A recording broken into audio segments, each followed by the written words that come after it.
Well, the Brunswick Eye and Contact Lens Center postgame show continues as we welcome you back to Defiance. It's a Monday. And with that said, no rest for the weary. Both Wapakoneta and Defiance will be playing. Defiance will be playing 5 out of the next 6 nights. Just one night off, and I believe Wapakoneta plays every night this week. Part of that is no games were able to be played due to the weather earlier this month. So while most coaches wouldn't mind having 2, maybe 3 games per week and sprinkle in a couple of practices, it's all games all the time now for both these squads. And remember, they're coming off playing on Friday and Saturday over the weekend, so really no rest for the weary, but that's how the kids like it. Coaches may tell you otherwise, but a lot of key ball games for both these teams coming ahead. Let's go ahead and take a look at a 1-0 box score. Wapakoneta hands Defiance their first conference loss of the season. Offensively, as you would imagine, everything was at a premium here this afternoon. For Defiance, Torin Long goes 1 for 4 at the plate. He stepped up with the bases loaded. The tying run was at third. The winning run was at second. He hit a pretty sharp ground ball up the middle, but again, it was Drew Bailey, the sophomore shortstop, with just great range that came up with it, made the unassisted put out, and that was it. You know what? That was an impressive play by a sophomore in that moment because, really, Wapak had that game won. In that 7th inning, Eccles comes out, strikes out the first 2 Defiance hitters, and it looked like he had things going. And then on that next strikeout, the ball gets away, and all of a sudden things are cooking. That was followed by the air. They had the air with 2 outs that should have ended the game, and then that strikeout, wild pitch, and then a walk, and all of a sudden you're looking base hit's going to beat you. It was close, ladies and gentlemen. Remember, Torin Long had one of the 2 Defiance hits, so I think Coach Weaver had to feel good the fact that Long was up there. But, give the credit to Taylor Eccles. He just really, it seemed like every time Defiance kind of got something going and Wapak was facing adversity, he just bowed his neck and just went out there and elevated his game, and he finished things out in style there, and he hangs on for an impressive 1-0 shutout against Defiance, again, one of the top teams in Ohio. Well, it was a pitcher's duel here this afternoon. Again, Brez Ziffel for Defiance goes 6 innings, scatters just 4 hits, allows just 1 run, but 3 of those hits came in 1 inning. That was the 3rd, and that was the difference. Again, free bases were a minimum. Brez only walked 1. He struck out 7, but his counterpart, Taylor Eccles, was just a little bit better. He goes the distance, 7 full innings, scatters just 2 hits. He walked 4 while striking out 14. Defiance did load the bases in the 7th, but they couldn't come away with what they needed was at least the equalizer. They leave that at 3rd. They leave the game winner at 2nd. The postseason brackets have already been out for about not quite 24 hours. We're not putting the cart before the horse here, folks. We know that there's still another week or so of ball left to go here, but Defiance knows they will be home this time next week. It is Friday the 17th as they will host Fostoria in a sectional opening round, and hopefully the community will show up because this is it. You're playing now to wear the uniform one more time.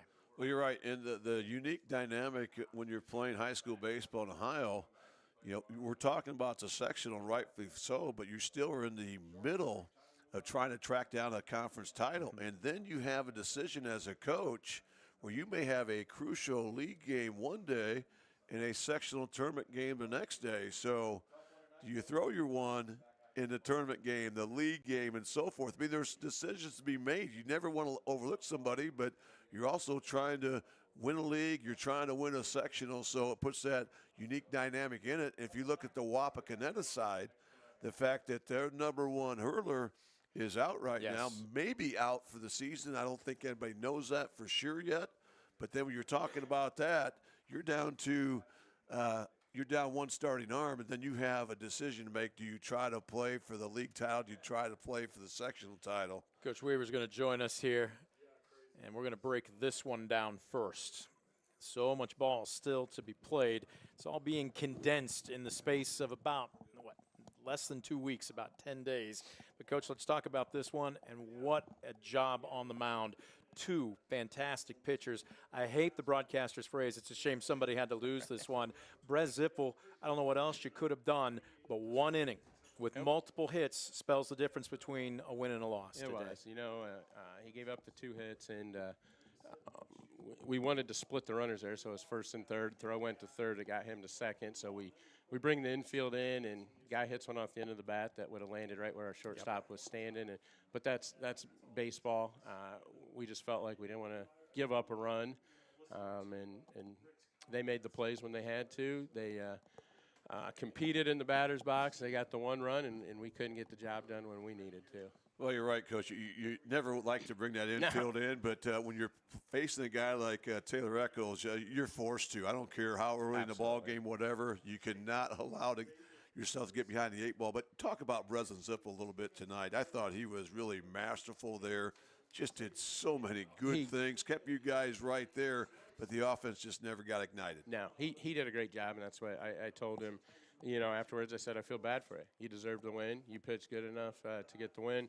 Unfortunately, their pitcher threw a little better and shut us out, and that's kind of the game of baseball some days. You take a look at it, Eccles gave you some opportunities. He did. You did have 6 base runners through the first 3 innings, but what makes him so tough? We watched him work both halves of the plate. We watched him change the plane. But he's also got multiple pitches. I mean, anytime at the high school level, when you're talking to a coach or a player and he goes, oh, I've got 4, maybe 5, in the back of your head, you're thinking, yeah, right, what do you really have? This kid's legit. He is, and that's why he's going to Miami. He beat us last year, and I told Jason afterwards, shaking his hand, wished him good luck, and I said, I hope I never have to face that kid again. This is 2 years in a row. But, yeah, he throws his breaker anytime. He has a good little changeup, and then he, brings it up 88, 89. That alone is tough for a high school hitter, taking away all the off-speed stuff. And, Coach, talk about the demeanor in the dugout. I mean, here you're getting dominated on the hill from Eccles. You've had 14 punch-outs, only 2 hits, but yet 2 quick outs in the 7th inning. Your guys battled, They got maybe ignited by a rare error by Wapakoneta, but you guys really battled. You put the ball in play. You made things happen. You got the bases loaded, but you just could not get that big hit. But I think your kids deserve a lot of credit for really hanging in there. And the same thing was Saturday. Same thing. We got the bases loaded, 2 outs with the chance to tie it or win. And that's one thing about these guys. They won't quit. Credit Grant Rodenberger. He comes in off the bench and gets 2 strikes, just puts it in play, makes something happen, get a walk, a strikeout in there, and all of a sudden you're like, oh, man, the winning run's on second base. Torrin Long had a great at-bat. Yes. He battled, hit a ball hard. They made the play, and you feel bad for Torrin, but, hey, he did what he had to do. Just hit the ball hard, and if they make a play, they make a play. Part of the beauty of this game, and I know you and I have talked about it before, if you lose a game in football, you got to wait a week. If you lose a game in basketball, it's at least 2, probably sometimes still 3 days. In baseball, quite often, you get to be back on the field again the next night. You're back here, granted out of conference, but against a good Arch Bowl team. What do you want to see from your team tomorrow? See if we can bounce back. I mean, we've had 2 rough games. I know they will. They don't quit. And then you're right. That is a good thing that we get to come back tomorrow. We don't have to practice 4 days and think about this every day. Coaches like practice. Players like games, right? Yeah. And when you lose, sometimes you like that game real quick to get over with. Archibald's a great program. And this guy did a great job there when he was there, and they've kept it going once he left. But always enjoy playing Archibald. They play the game right. They play the game hard. Always have players, have athletes. It's a fun game to play them. Little sentimentality for this man tomorrow, right? Yeah, it should be a fun one. 2 great programs, as you mentioned, Rick. And, again, you want to play these types of games because it gets you prepared for the postseason 100%. Just around the corner. 100%. And Saturday and today was tournament baseball. It's tournament baseball, so it's good to get in those situations. So now when we get into them, because you're going to get into a one-run game in tournament. It doesn't matter how good you are and all of that. Everything comes down to usually 1 run. So hopefully that'll make us better in the long run. Coach, we're back out here again tomorrow. We'll Awesome. see you at the Appreciate park. it. Good luck to you, and thanks for Appreciate coming up and joining us. Thanks, guys. River coming up and joining us for the post-game. We're going to take one last quick timeout. When we come back, we'll put a wrap on the Brunswick Eye and Contact Lens Center post-game show. You're watching DCTV Sports.